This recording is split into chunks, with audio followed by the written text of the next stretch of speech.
Joining us now live at the desk, former National Security Advisor under President Trump's first term, KT McFarland. KT, great to see you. Great to be with you. President Trump and his stellar team had to pick America up off the floor.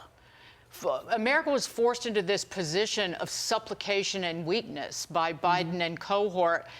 And so America had to get back on her feet, standing, walking, and now leading in 4 months. It's just absolutely astonishing, even in the last week, what the president's done. Look, I've been a Donald Trump fan for a long time, and I've worked with him. I know him really well. I am dazzled by what he's been able to accomplish.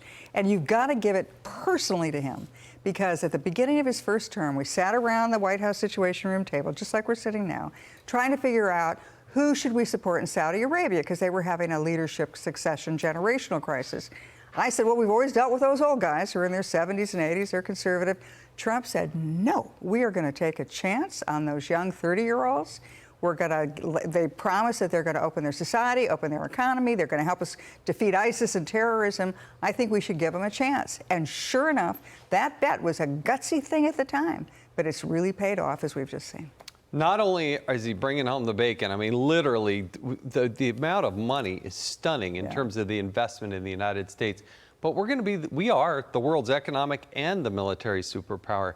This puts Iran in a terribly difficult position. So explain the implications of us striking deals and Iran sitting on the sidelines. Iran is the most lonely country in the world right now. He's probably even worse than Russia. Why? Because we have a strong relationship with Israel, which we know. Israel has taken out the Hamas, and has taken out Hezbollah. We've taken out the Houthis. So all Iran's proxy militaries are gone.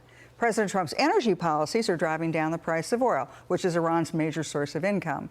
We've reimposed the sanctions on Iran. So Iran, we're doing a squeeze play. It's called maximum pressure campaign, and we're squeezing Iran. And as President Trump said, they can do it the easy way, which is let's cut a deal, let's figure out a way to have you give up your nukes, and we'll hand you some prosperity, or we do it the hard way, which is we're going to just squeeze you.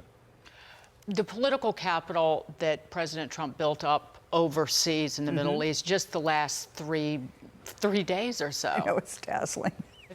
Dazzling. How does economic security is national security, and how does he spend that back here at home? Well, I mean, look what he's doing at home, right? He's going to bring down drug prices. He's going to have a tax deal. He's going to get momentum at home. And this is cumulative, because other world leaders are looking at this. Can you imagine if you're Vladimir Putin right now? Trump's doing deals with the Brits. Maybe he's going to do it with China. Oh, my gosh, he's been to the Middle East. Woo, over the weekend, he did Pakistan, India, brought them off the brink. Right. Putin's got to have major FOMO at this point, thinking, where am I? I thought I was a big world leader. Nobody cares about me.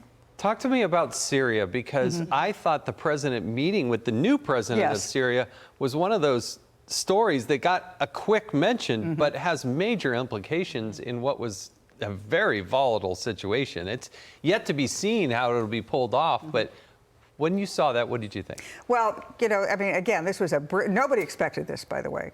I think a lot of it was that the younger generation of the Saudi leaders and other countries have said, give this guy a chance, give the new leader of Syria a chance.